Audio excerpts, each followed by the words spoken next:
Welcome to Veterans Archives, where we are dedicated to preserving the stories of our nation's heroes. We hope you enjoy this story. Be sure to hit that subscribe button, like and share our videos. Check us out across all social media. Be sure to like and share those pages as well.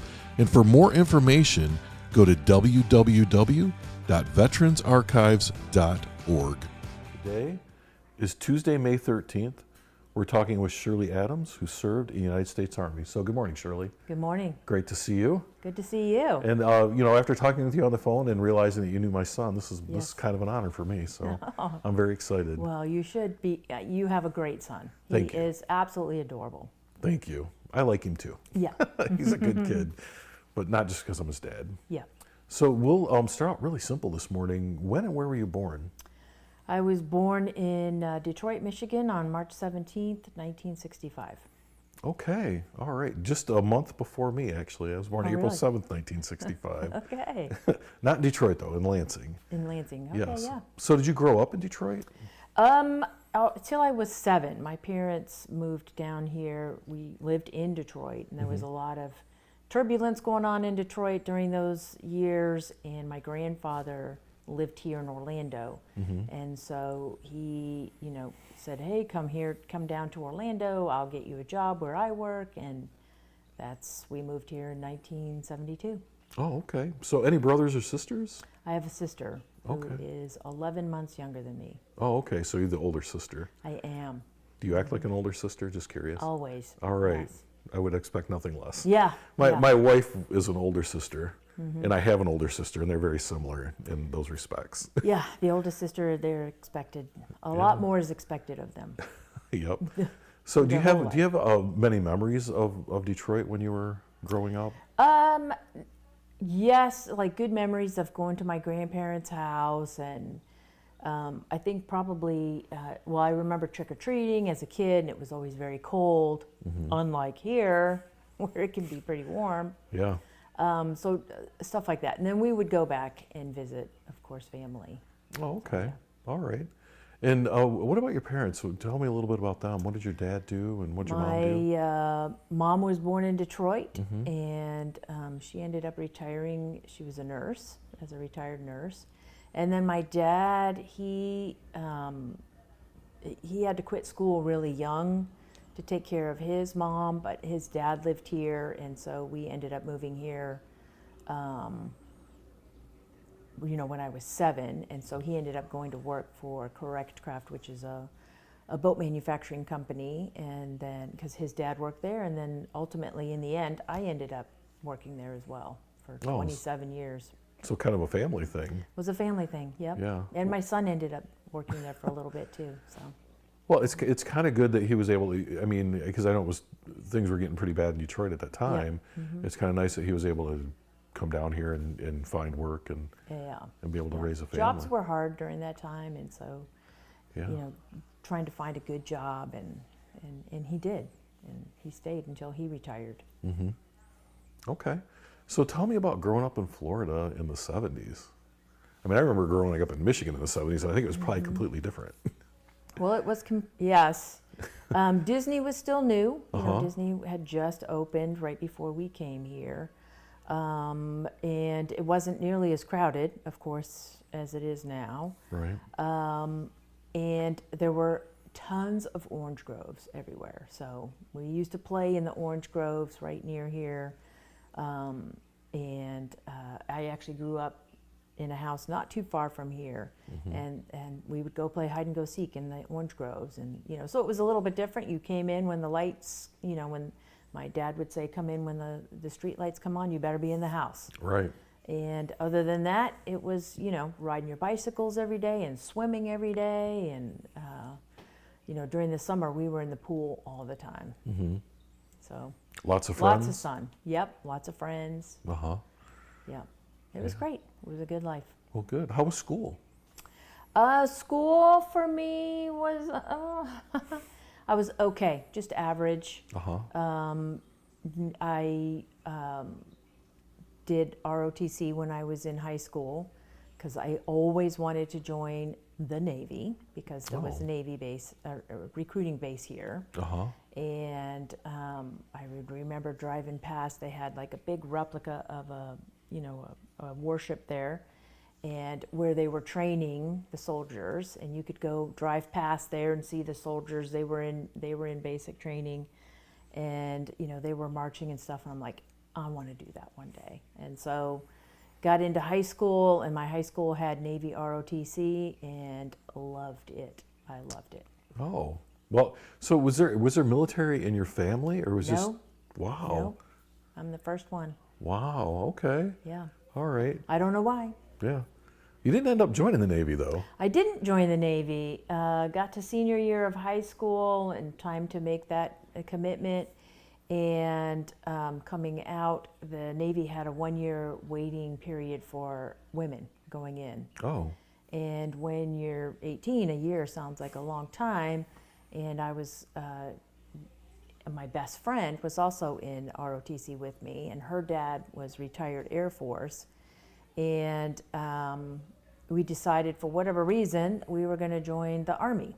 And so, because the Army was taking girls right away. Yeah. And so we joined the Army. On the buddy program. On the buddy program. Wow. Which only guarantees to keep you together through AIT. Okay.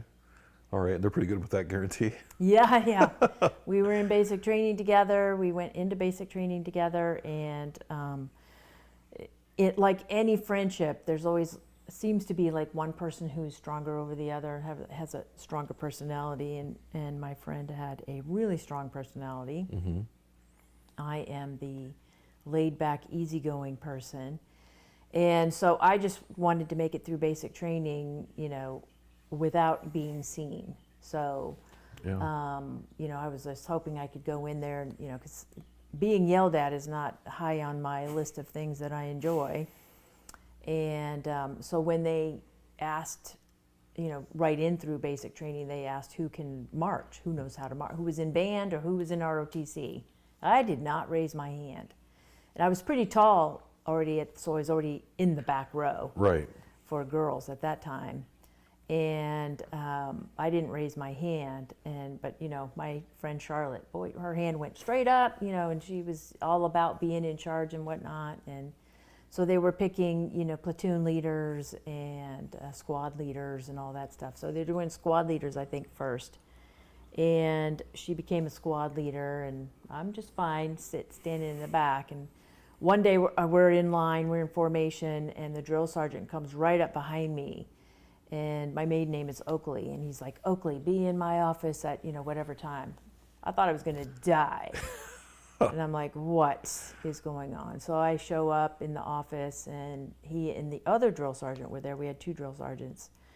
And he's like, we noticed you know how to march. I'm like, oh, dang. So much for under the radar, huh? So much for under the radar. And so they said, well, we're going to make you the platoon leader.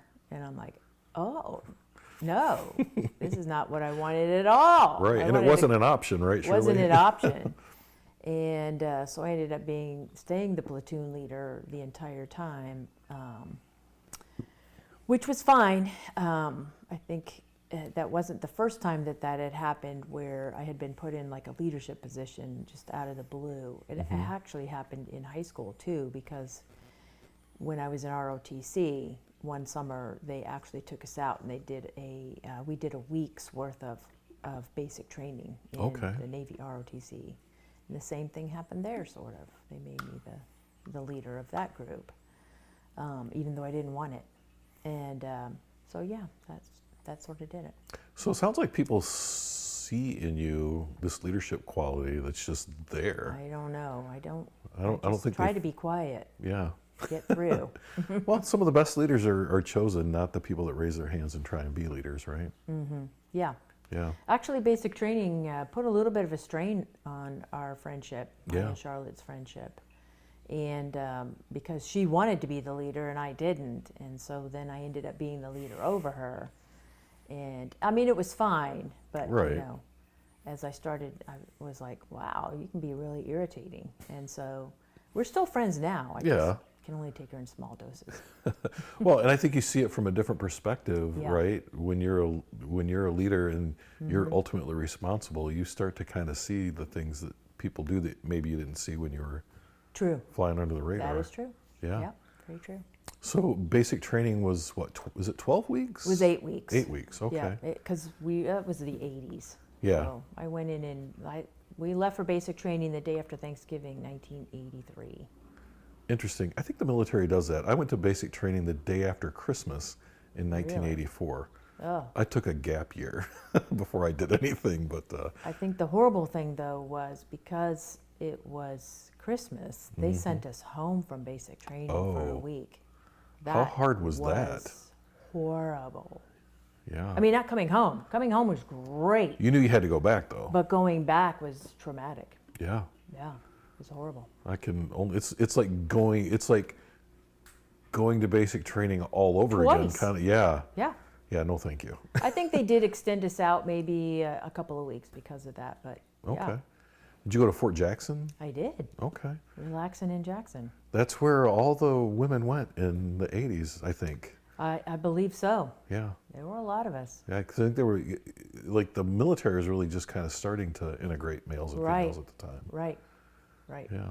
So you, we would have the only time that we saw the males was potentially near chow time because they were having chow at the same time. But other than that, they kept us pretty well separated. yeah, probably not a bad idea. Yeah, probably not. Yeah, Yeah. So you got through basic training, I did get through basic training. and you were there kind of at a good time of year, right? It wasn't ridiculously hot and It's pretty sweaty. cold. Yeah. And it was really cold. And they would have like heating tents where they'd have to take us in there just to warm us up. But, yeah, Okay.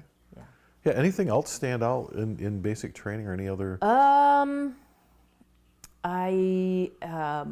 Well, I had to go to like a little extra boot camp because I wasn't really great at push-ups.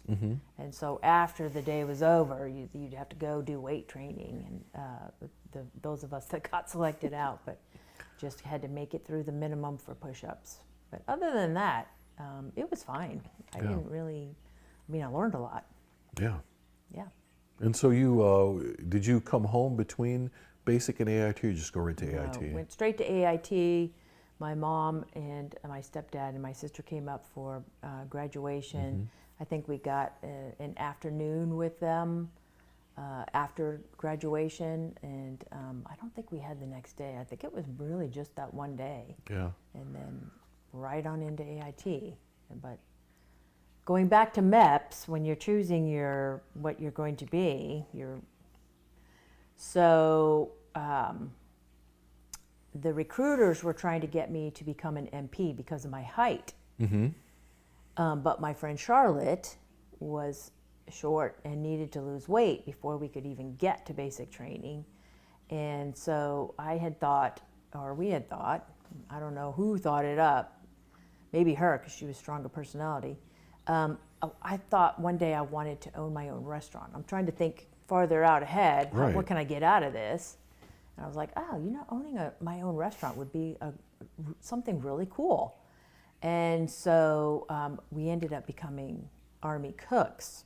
Now, Charlotte's dad was furious because he was an officer in the Air Force. Oh, yeah. And but Charlotte had fewer options than I did, and so so I'm like, okay, well, we'll do this. I'm thinking, all right, how hard is it to be a cook? It cannot be that hard. Oh, It's ridiculously hard. MG. It is ridiculously hard. There's a lot to learn. But the thing is you're on. Everybody's got to eat 3 times a day. And guess when the cooks start in the morning? They start at 2. Yeah. And they do not finish until they're done cleaning after dinner. And so if you're lucky enough to be in a unit that has enough cooks to have 2 shifts, good to go.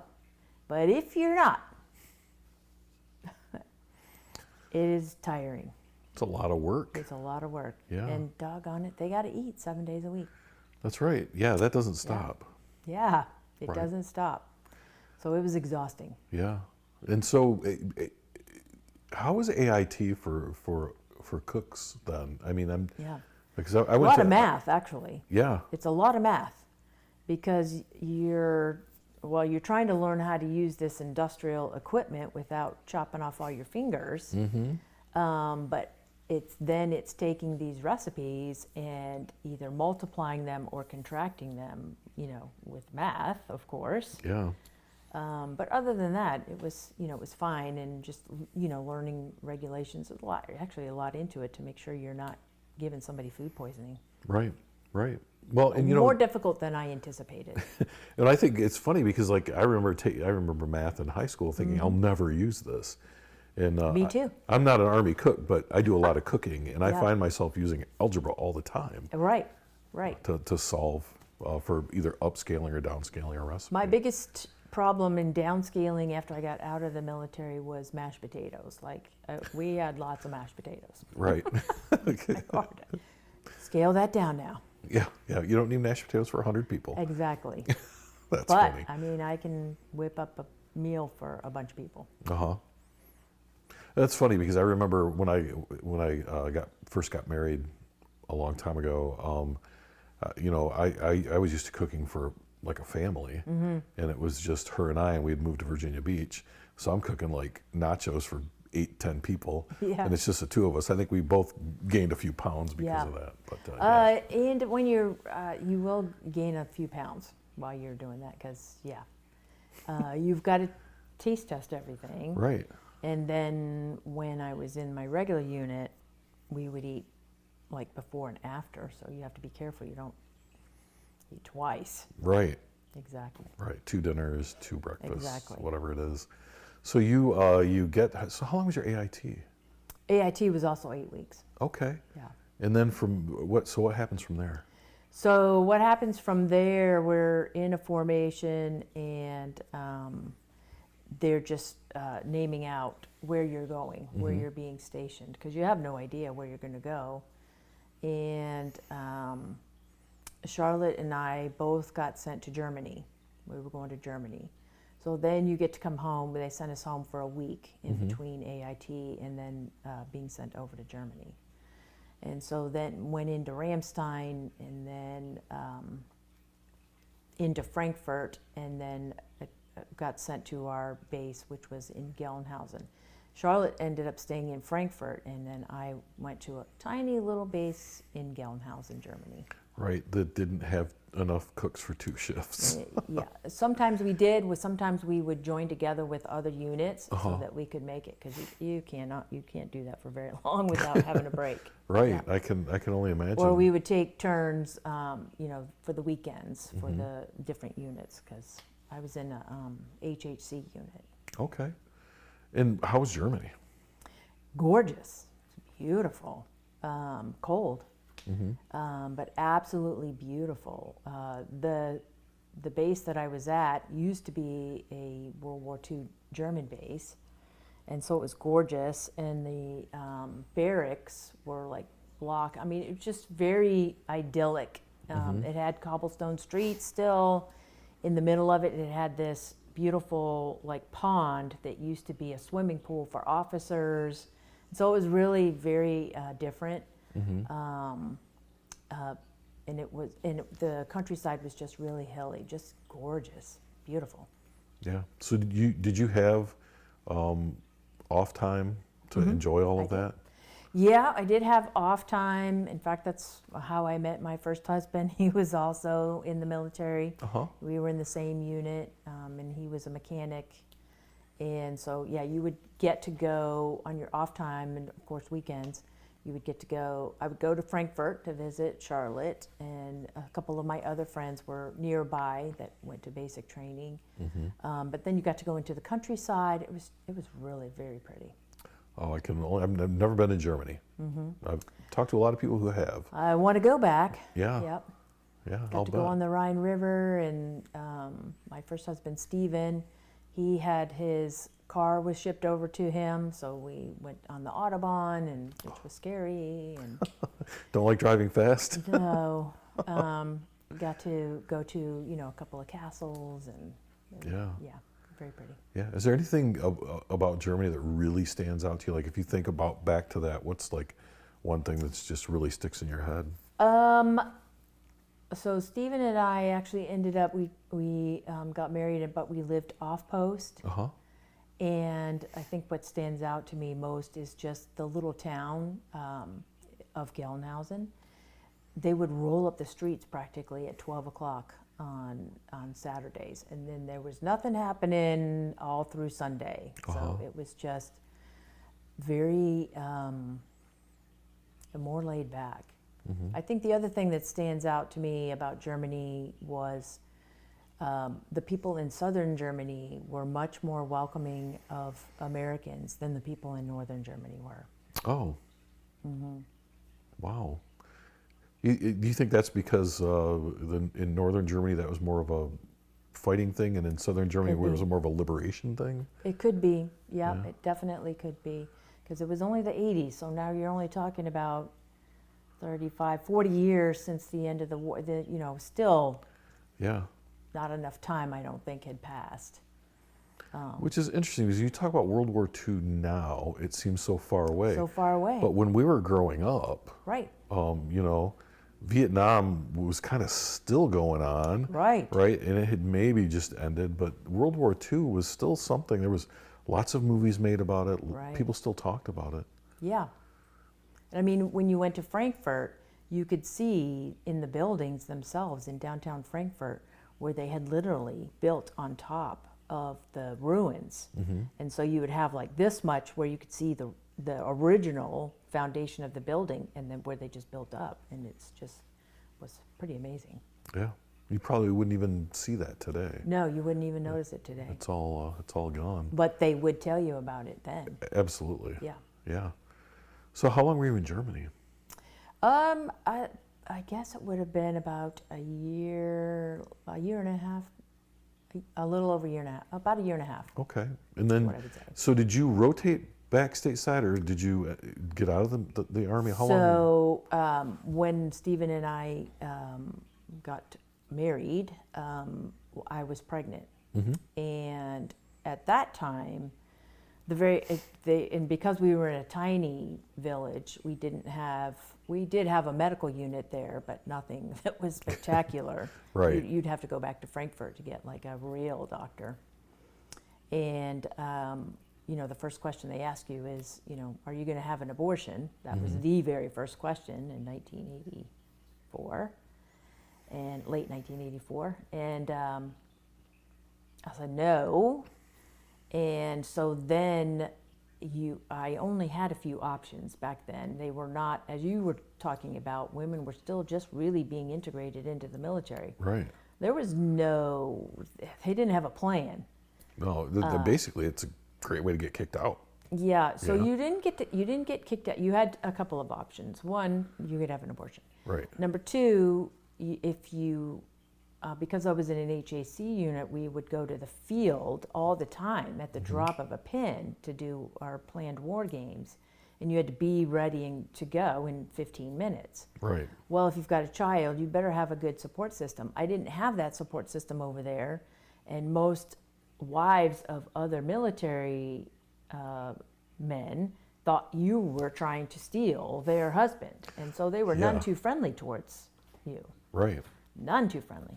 The third option was send your child home, let somebody else raise your child. Well, my parents were working, and that's not what I was going to do. Or you could take an honorable discharge. That was really my only option. So I took an honorable discharge and stayed, I think, all the way until, they didn't discharge me until I was like 7 months pregnant. But because I didn't have an OB, I did not have regular medical care, I ended up getting like really sick. I had a really bad kidney infection when I was being discharged. Oh. And that was horrible. So I remember flying home, I was really sick, and my kidney was so swollen, it was like half sticking out my back. Oh my gosh. Yeah, so then they flew me home, flew back to Fort Jackson to get out processed. Still didn't see a doctor. And then they flew me home, and that night I'm like, you've got to take me to the hospital. And so because the military was still actually in charge of my care, Yeah. we went to the Navy base, the Navy hospital here in Orlando. Mm-hmm. And of course, I think I spent a week in the hospital. And yeah, and then ultimately she ended up being born there. Oh, okay. Yeah. So your daughter's your oldest? My daughter is my oldest. Uh-huh. Yeah. And so the military paid for the birth, and I think I had to pay for the diapers, which was like maybe $3 at the time. So she was pretty cheap. Yeah. She was a bargain. Yeah, not a bad deal. So she was born in 85? She was born in July of 85. Okay. Yeah. So I missed like this window of being able to have military benefits because I wasn't in a I missed the full 2 years. Yeah. By a few months. Yeah. Yeah. It's too bad they can't change some of that. Oh, that's fine. Yeah, it's all in the past, Yeah, right? It's all in the past. Yeah. Yeah. So you get out now. Did your husband come? So it turns out the timing was really incredible. He was finishing up 8 years. Uh-huh. So he finished up his 8 years, like literally right at the end of the pregnancy. And so he actually made it home right before the baby was born. Oh, well, that's kind of nice. The timing I don't even know how you plan that. Yeah, yeah. Yeah. Divine intervention. Divine intervention, which I truly believe in. Yeah. But yeah. Yeah, that happens. It happens. So your daughter's born, your husband's back. What's the next phase? So the next phase is we were moved in with my dad for a little bit as we tried to transition as he was transitioning out of the military, and then Jennifer was born. So it was boom, boom, boom, all happening at the same time. Uh-huh. And then he is from Massachusetts. And he had worked for Marshall's department store prior to going into the military. Okay. And so when he got out of the military, Marshall's hired him back as a store manager. And so, but then they transferred us to Jacksonville. Mm-hmm. And so when the baby was pretty little, we ended up moving to Jacksonville, Florida. Okay. And lived there for a couple years. Uh-huh. And then you had another baby in there Then I somewhere? had another baby. Yep. 14 months later, along comes my son, Uh-huh. Eric, and I was still pretty young because I was 20 when I had Jennifer, Yeah. and then 21 when I had Eric. And then I remember my mom coming up to Jacksonville. They had taken Jennifer for a week so that I could have some bonding time with the new baby. And then when they brought her back and they left, I think I cried. Because I'm like, what am I going to do if they both cry at the same time? Right. Oh, frightening. I was only 21. Yeah. Well, and I think a lot of people don't necessarily get that about folks who join the military, right? Mm-hmm. If you join right out of high school, kind of like you and I Yeah, did. I was 18. Yeah, you do a ton of stuff Yeah. on an accelerated calendar, Yes. right? And by the time you're 25, like you've had this whole life experience Right. that people who are your age don't get, Right. right? Like, how are you having kids at 20 and 21 and being married and doing Yeah. all the, I mean, you're an adult, but you're still a kid. Right. Yeah. Right. Now I look at them, I'm like, wow, you're just a baby. Yeah. I was fully on an adult making big decisions and, Right. all the things. Yeah. Yeah. So you, now you have 2 kids. Yeah. So were they, as they got older though, were they close enough in age that they, like my sister and I think we're 18 months apart, and we were friends like when we were little. Mm-hmm. So once we got past that screaming crying stage, Yeah. we were able to entertain each other. Was that kind of the same for you or not?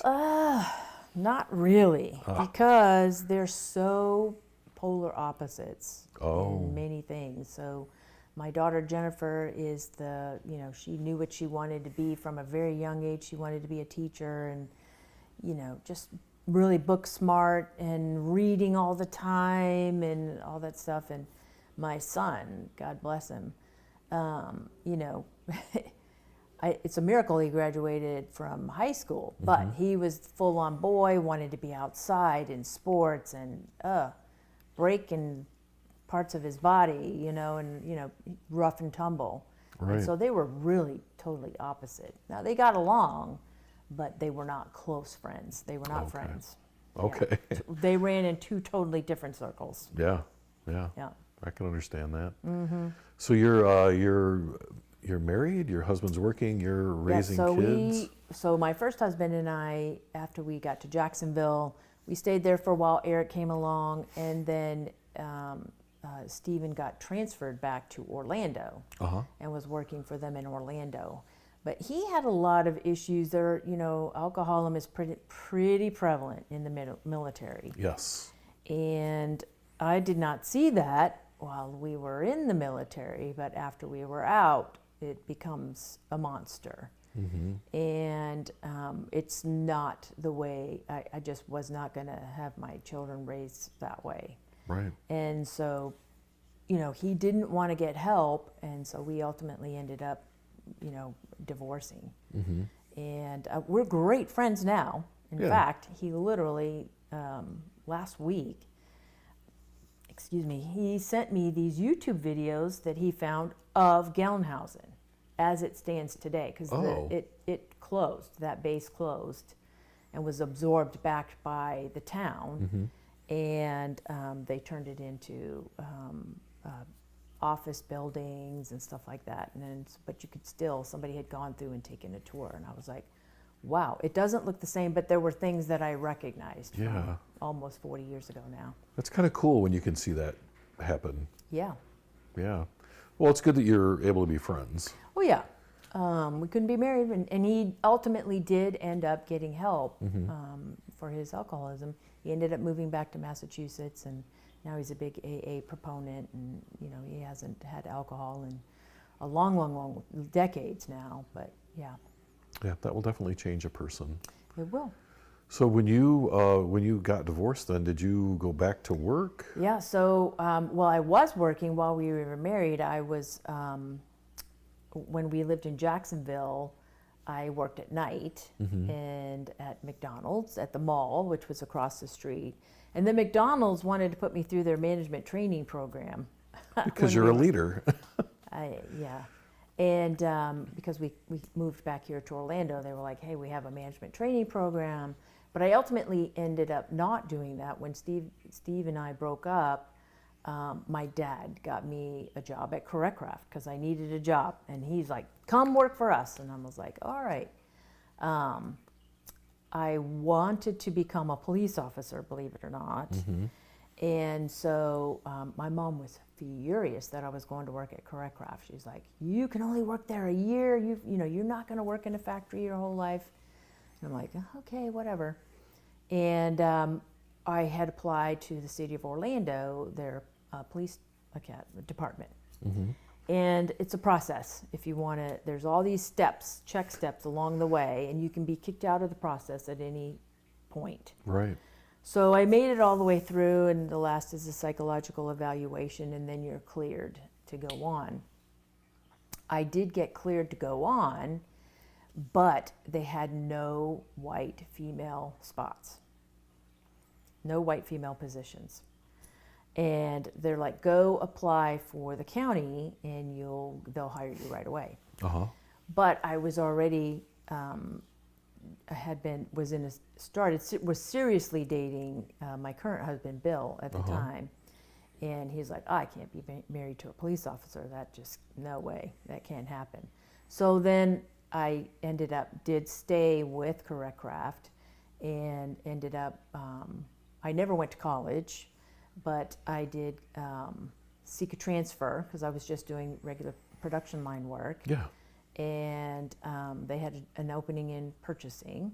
And this is just now when computers are starting to get big. Right. And this is like when they still had the big green screens, right? Yeah, it was still DOS. Yeah. The DOS program. Oh, yes.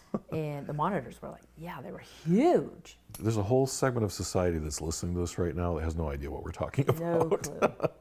Because it's all on your phone now. Right. Anyway. And I took typing in high school, so I figured, I could do that.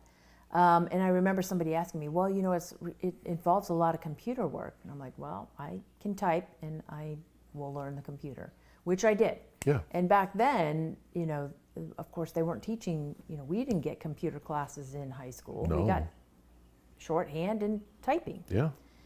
And I went to the schools. They had the classes that you could take for a week. You went and learned Word, and then you went and learned Excel and PowerPoint. And, those were great classes for getting you the basics and all that stuff. Mm-hmm.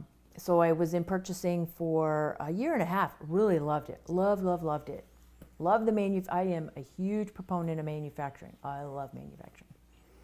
And then they came and tapped me on the shoulder and said, hey, we have this job in personnel. And Correcraft is they were founded in 1925, family-owned company. And so Yeah. I said, oh, I had a decision to make at that time. And they gave me the weekend to think about it. I knew nothing about HR. And the lady came over from HR and she's like, oh, you need to take this job. You'll know everything about everybody. And I'm like, oh, that was like a nightmare. Right. I don't want to know anything about anybody. I just want to do, Yeah. do my thing. I want to purchase stuff. Yeah, I want to purchase stuff. And so I had a really good mentor. He was the vice president of production, and I went and talked to him, and I said, well, I see my path going this way. He's like, you don't know that your path will end up that way, but if you don't take this now, you'll never know. And so I was like, ooh, he was right.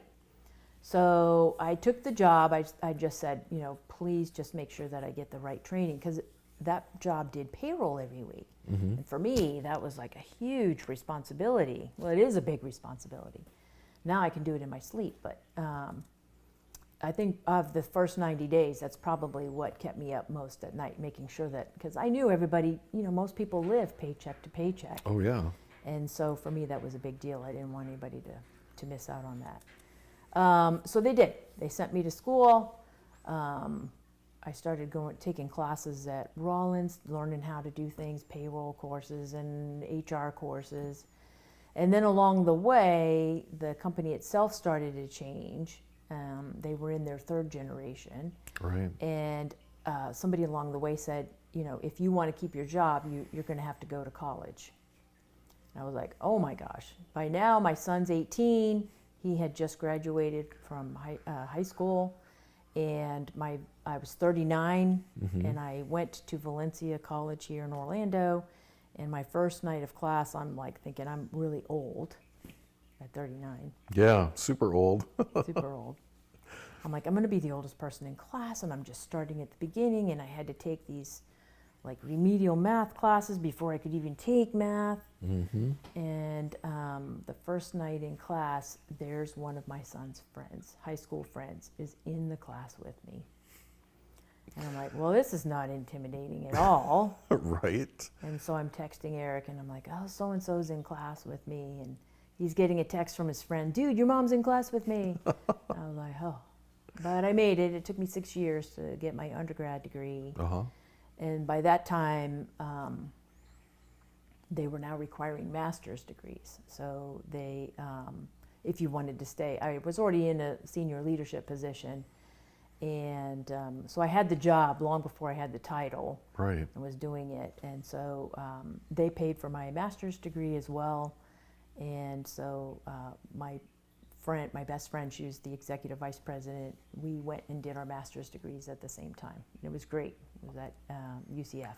So you got to do the buddy program at UCF then? Did the buddy program at UCF. I was going to get a master's in psychology, because psychology and HR sort of go hand in hand. Yeah.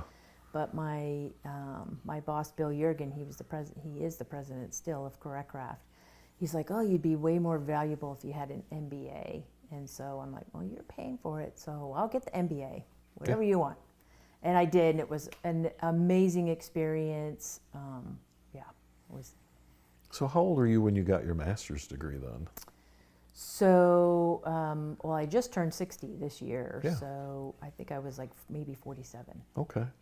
All right, very similar. I got my undergrad only because I was going to OCS and had to have a degree to get my commission.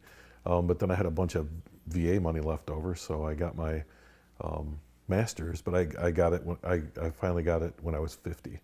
Really? So, and that's the other thing too. A lot of people that I talk to from the military go to college later on Later on. in life. And colleges don't forget, because I went to community college right out of high school and totally bombed. Like Yeah. every single class bombed, every single. So probably 30 years later, I want to go back and get my degree. So I go back to community college. They put me on academic probation based on my grades from 30 years ago. Oh my gosh. So yes, I had to pay for, the VA wouldn't pay for my college until I got off academic probation. So I had to do everything on my own for like that first, semester. But yeah, they don't forget. They don't forget. Well, I ended up getting straight A's all the way through college, and especially towards the end, I was doing accelerated classes through in Palm Beach Atlantic, so the classes flipped over every 6 weeks. Yeah. And that last year, I took a ton because I just powered through it to get. I was going to school like every night. I'm like, I'll see you guys when I'm done. You Right. know, and my family, and yeah. Thankfully, my husband was very supportive, and so I had a good support system underneath.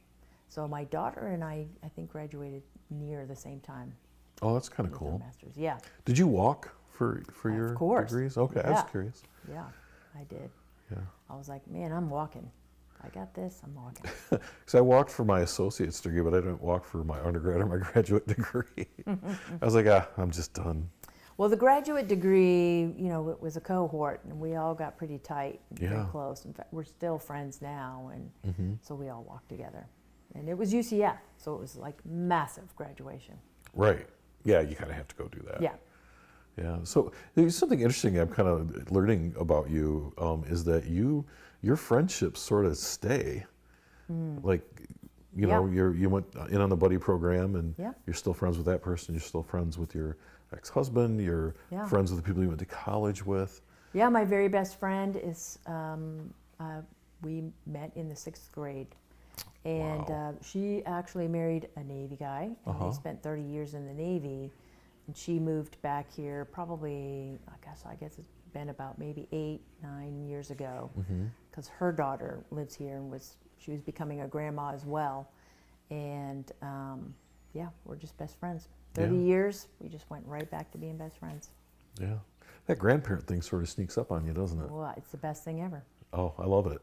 I love it. But I I didn't. retired at 50 from Craft because I Wow. had told my daughter and son-in-law, like, if you guys ever, want to have a child, I'll take care of the baby. And so I had, gotten to a point where I could retire, so to speak. And they were pregnant with my first grandchild, Ronan. And so I did, and that's when I started teaching at Rollins. Then I'm an adjunct professor. As well. Oh, okay. So like a lot of people, you don't really retire, No, right? You just yeah. find, I came out of retirement twice. Yeah. yeah, you kind of find things that you want to do instead of things that you have to do. I think that's how I look at Well, it. you do things, yes. So when you're younger, you take the job because you've got to put food on the table. Right. And then when you get older, you take the jobs that you like because it intrigues you, Yeah, not so much for the money. exactly. So I want to back up just a little bit though. Tell me about your husband Bill and how you met. Yep. So we met, he was actually some of my friends at Craft. He was renting a room from him, so that's how we met. And then we started dating. And he sort of like had nowhere to go for Thanksgiving that year. And so I am the collector of lost souls is how I describe it. But if you don't have anywhere to go for the holidays, you're coming to my house. Okay. And yeah, so we ended up getting married, dated for a little over a year, and then ended up getting married. Jennifer and Eric were young. He was working for the Division of Forestry, and he was a dispatcher for forestry at the time. And then, yeah, we lived there at forestry, on the forestry property for, I think, 5 years, which was different. Yeah. And they didn't charge us anything for like the first couple of years. And then they're like, oh yeah, well, we're probably the state. We probably should charge you. Because they had little houses on the property, on forestry property. Uh-huh. And they're like, oh, we probably should charge you something. So they charged us $25 a month. Wow. Whoopee. But that experience ended up giving us the money to buy our first house, for the down payment. And I think we used the We didn't use the VA benefit then. They had like a first-time home buyers thing. So we had to stay in that house for 7 years, and then we ended up moving to this house. Okay. And you've been married for how long then? 35 years. Wow. This year will be 36. Congratulations. Yeah, thanks. That's nice. It's been quite the challenge. Yeah. Well, I think, that's a great message for people though. Like, marriage is great, but it's work. It is work. And my husband has Alzheimer's. So that's a challenge in and of itself, just navigating that. Yes. I went through that with my grandfather and then with my stepfather. So it's difficult. It is difficult. Yeah, I went through it with my dad as well. He died last year. Okay. Passed on last year. Yeah, my stepfather passed away a few years ago. Yeah. And my grandmother too. We had a lot of times we just had to find humor in it. Oh yeah. You have to find the humor in it. I remember when my parents still lived near where I lived. They've moved since, but my grandmother had Alzheimer's, and we went to brunch. We used to go to this fancy restaurant for brunch, and we were all there, all the kids, my parents, and my grandmother. And it's one of those restaurants where they take your coat when you come in. Oh yeah. So they took my grandma's coat, and halfway to the table, she's like, "Where'd my coat go?" Right? And she's asking about this coat for like 20 minutes. So finally, her mind goes to something else. Yeah. And we're all sitting around the table looking at the menus, and I looked over and I said, "Grandma, where's your coat at?" Oh my God. I thought my mom was going to kill me. That is something my son would do. But we still share that story. Yeah. So it's sad and it's difficult, but you can choose to be sad about it, or you can find something to help you through it. Right. Is that, you find yourself in that situation? Yeah, and I have a really good support system. I've got my mom lives with me, but that's another story. But my kids, they're great. My sister is really great. So we have a good support system. That's good. And your kids got along with Bill? Yeah. Okay. I mean, they're during the teenage years was a little turbulent, but what teenage years are not turbulent? Right. And but we survived. Everybody survived into adulthood. Yeah. Well, that's good. Yeah. That's good. So your daughter is currently teaching? Yeah, she's an elementary school teacher. That's what she wanted to be her whole life. And when she graduated college in 3 years, not 4, and went straight into teaching. So she was 21 and teaching kindergarten. And I was very proud. So she's a gifted teacher now. And I think she's probably 18 years in now of teaching. Yeah. She's got 3 kids of her own, married. And both my kids live within 2 miles. So that's got to be great as a grandmother. It is, yeah. I'm curious though, so like when the grandkids come over and when they leave, do you find yourself sleeping for like 2 days after they're gone? Because No. my granddaughter wears me out. So, we had Ronan full time. Okay. And so that's the reason why I retired at 50 was to take care of him. So I'd pick him up in the mornings from their house, bring him back here, but I had to learn how to be a mom all over again. I forgot how hard it was to be a mom and how exhausting it was.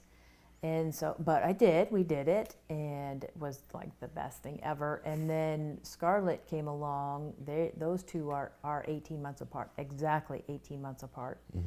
And I was like, wow, it was easy with one. And so now I've got 2. And so, so my daughter, I'd go pick the kids up, but she'd come home, and especially with Ronan, I'd give her child and her dinner, because we would coordinate, and I'd do the cooking, because she can't cook. And so it worked.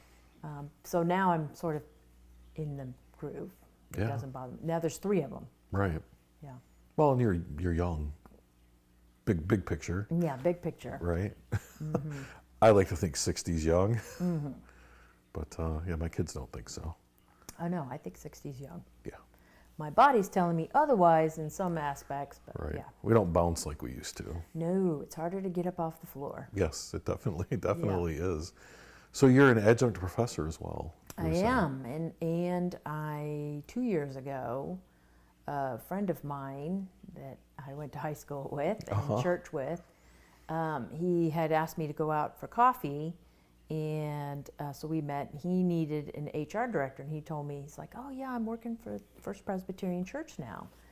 And he's like, we need an HR director because ours is retiring. I'm like, you work for a church that needs an HR director? How many people do you have working there? It's typically. That's a big church. It is a big church. They have 100. Wow. But they have a school that's attached to it, which Oh, is why okay. they have 100. And so he's telling me, the type of person, and now the kids are in school, adjuncting, I was doing some consulting, and I'm like, well, what if I applied?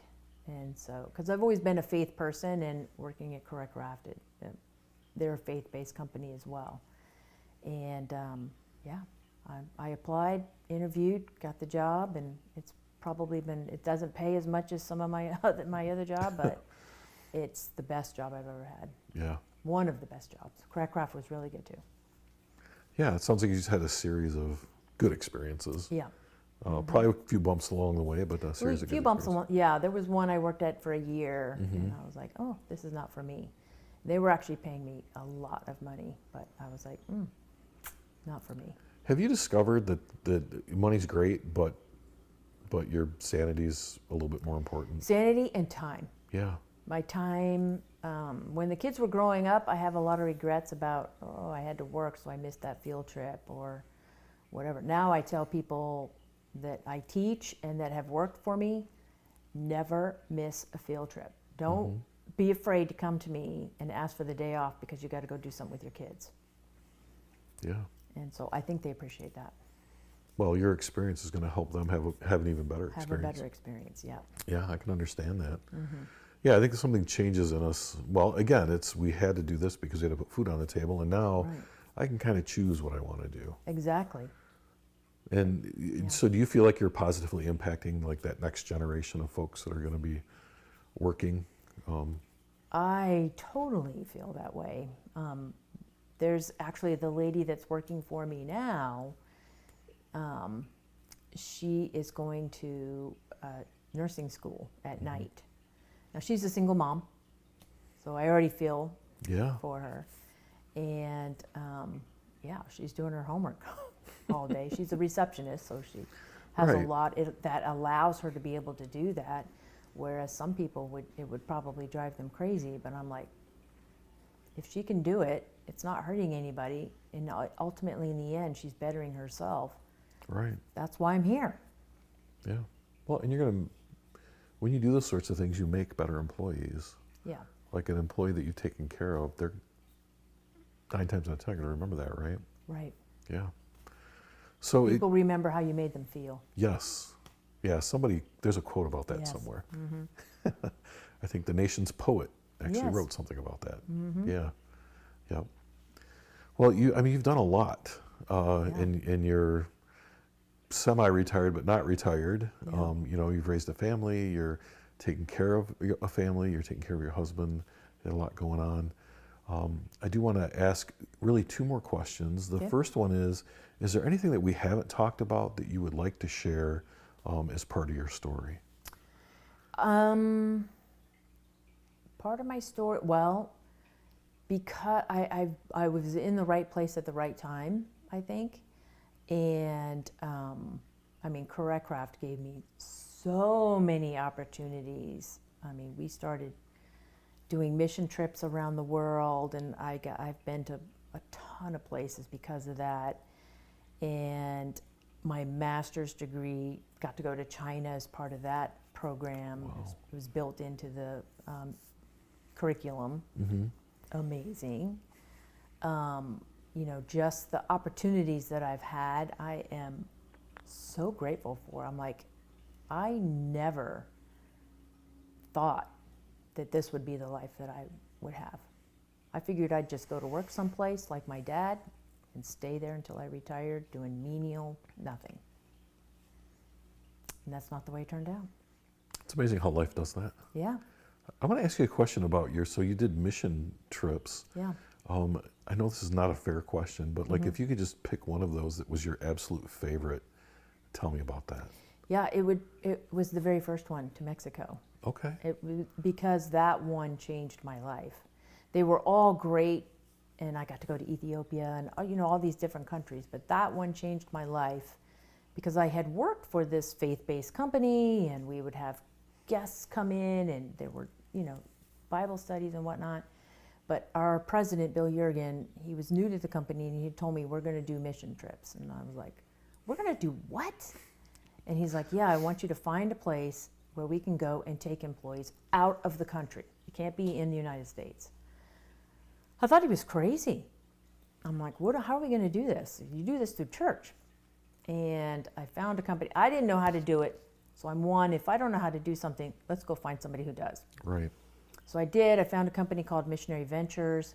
They specialize in short-term mission trips. And went to Mexico. So they flew me out to California. I went in through Tijuana, Mexico, and met these missionaries. And they're building houses in Mexico.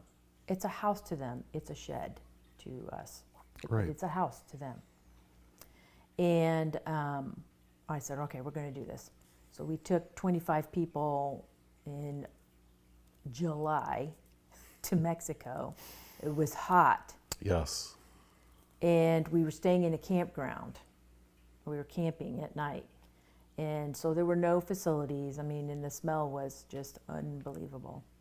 And that first night, Bill Jurgen asked us, we were praying, and he said, if you want to say the prayer of salvation, you say the prayer. And I was sitting there prior to this, and the sun was going down, and we're in Mexico, and I had already thought to myself, God, why did you bring me here? I am in this spot, in this place that is pushing me way outside my comfort zone. My gag reflex was on overdrive most of the time that we were there because of the smells. And I'm like, there's got to be a reason. So there's something bigger going on here. And so I said that prayer that night. Mm-hmm. And I told him about it the next day because we were on the work site. We were taking a lunch break, and I tried to get up as high as I could away from the breeze. And I told him that I had said the prayer of salvation, and so he prayed with me that night. I could not talk about it for a year after that. Could not. Even now, I will start to cry about it. Yeah. Mm-hmm. Yeah. Well, how did that feel for you? Like, was that like a weight lifted, or? I think it was a wake-up call. Yeah. In that, now I knew what my purpose was. Uh-huh. He had showed me what my gift was. Like, I didn't believe in myself. Right. Yeah. Which amazes me, because even up till that point in your life, if you just look back on all the things that you had accomplished, mm-hmm. right? And I think too that many times we look back and talk about what we have accomplished, but really there's a lot of things going on behind the scenes that helped you accomplish those things. Yeah. People, spiritual, all of those things. Yeah, all those things. And I look back at it now, and I'm like, it was divine intervention all along the way. Yeah. Yeah. I can't imagine working for a company that says, we're going to do a mission outside the country. That's just, we build boats, but we're going to do this. Mm-hmm. That's why they're successful. That's why they're successful. Yeah. And so he, I feel like he had showed me my gift was, I can go and I can hammer a nail in, but my real gift is in being able to organize, and because there's a lot that goes into it, the transportation, the food, the safety, all of that goes into taking all these people from outside, outside the United States and getting them all back safely. Yeah. Do you think that when you look back on the leadership positions that you were forced to take, you feel like those are little knocks on the door, like, yeah, hey. They were. Yeah. They were like, Shirley, wake up. Yeah. We know you're in there. Because I could have easily, my dad, he was offered positions, but in leadership, and he never would take them, and he just sort of went along. He was the worker bee, and but part of it is saying yes when the opportunity comes along. Right. What's the old joke about the guy in the flood? I don't know if you've heard this. Stop me. There's a flood that hits this guy's town, And, as the waters are rising, a boat comes by and offers him help. And he says, no, the Lord will take care of me. And then the water gets a little higher, and another boat comes by, and he says, oh, the Lord's going to take care of me. And then and the water gets a little higher, a helicopter comes by, and he says, no, the Lord's going to take care of me. And the guy drowns. Yeah. And he gets to heaven, and he says, what's the deal? You said you'd take care of me. And the Lord says, I sent you 2 boats and a helicopter. What more did you want? Yeah. Right? Yeah. I have heard that story, and I think about it all the time, and I'm like, yeah. He sent me stuff all along the way. So, working for a church now, that is the amazing part. Yeah. Does it feel kind of full circle for you? Full circle, yeah. In fact, they had asked me, because I started out as a department of 1 in HR, and I'm ending as a department of 1 in HR. In between, there's been a lot, big teams and stuff like that. Lots of people, 1,000 people. And now I'm back to 100. Department of 1, and the head pastor, David Swanson, had asked me, well, how do you feel about that? I'm like, this is my full circle moment. And I love it. Yeah. So I don't want to think too far in the future, but what do you think's next for you? Gosh, I don't know. I think, so my son is very entrepreneurial. My son-in-law is entrepreneurial. I help them both with their businesses. And I think that there will be something, a joint venture in the future that I will support them on. I'm not out in the front, and I'm great behind the scenes. Yeah. I look forward to seeing that next chapter too. Yeah, me too. Well, I've asked a lot of questions today, and you've had an amazing life. Thank you. I'm a firm believer in that everything we do brings us to the point where we're at, right? Yeah. And so really just one last question as we kind of wrap this up, and that is, when someone's watching this 100 years from now, and you and I aren't here anymore, what message do you want to leave for people? I think the message would be, don't be afraid. You've got to say yes when somebody asks you, don't operate out of fear. If you don't know something, learn it. Be a lifelong learner. I never thought I would go to college, and here I am, I'm teaching college. And it didn't happen until later, so it's never too late. And put yourself outside your comfort zone.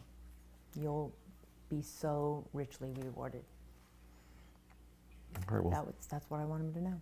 All right, well, thank you for sharing that. Thank you. Thanks for taking time out on a Tuesday to talk with me. I appreciate it. Thank you for coming here. Oh, you're welcome. I didn't fly here, you did. That's true.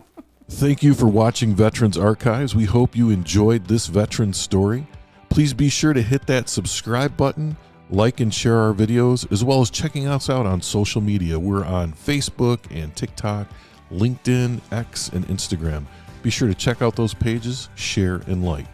And for more information about what we do, go to www.veteransarchives.org.